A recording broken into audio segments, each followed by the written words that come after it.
Hello guys! Welcome back po muli sa ating channel. Panibagong video na naman tayo guys. And for today's vlog, i-share ko sa inyo yung bagong dating kong plants galing sa Davao City. Ito guys, nakukuha ko lang siya kanina. Mainit-init pa. Ayan. Maayos ang pagkakapak.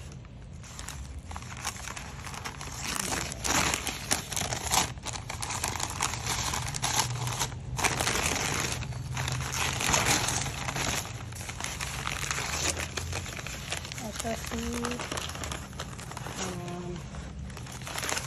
Sandra.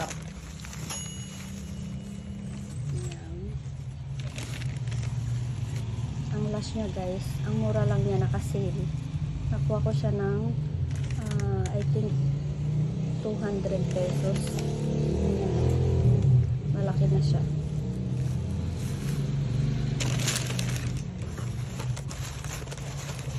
Next naman,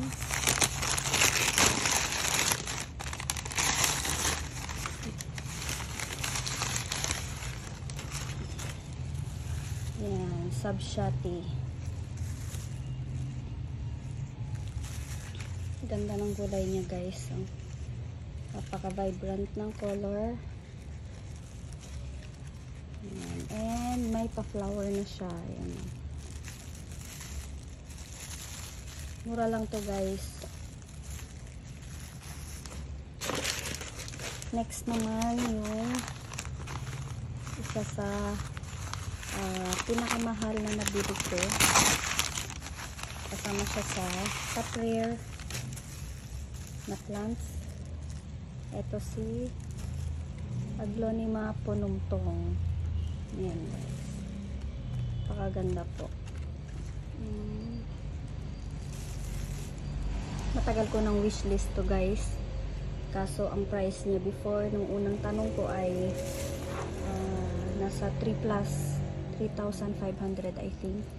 Ngayon, na-acquire ko siya sa halagang 1,800 pesos.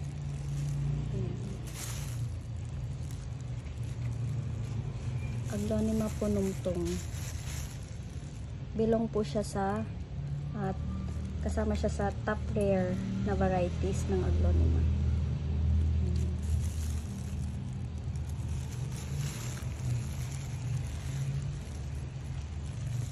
Ayan guys.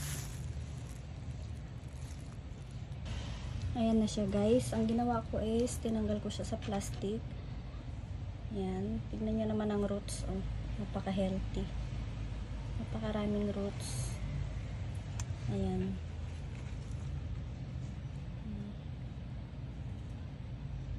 Marami siyang white roots. And parang may suwi siya guys. Oh.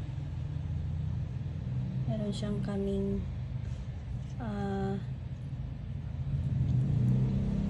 suwi.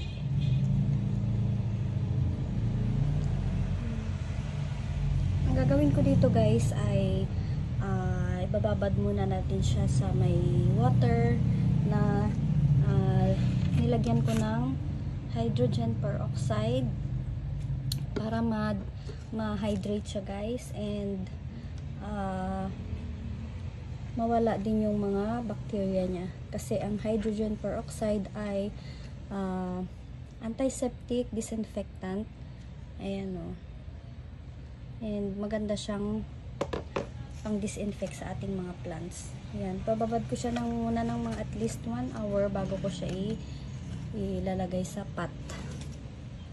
Ayan, ito guys yung isa, medyo konti lang yung roots niya. Pinutol ko pa kasi na damage siya. Ayan, pero hopefully mabuhay siya. As you can see, meron naman siyang mga active roots. Ayan, sama ko na rin siyang ibabad. Ayan. Ayan guys, napaka-healthy nila. And sana mabuhay sila ng tuloy-tuloy. Ayan lang guys. Salamat sa inyong panonood. Thank you all for watching. See you all again on my next vlog. Bye.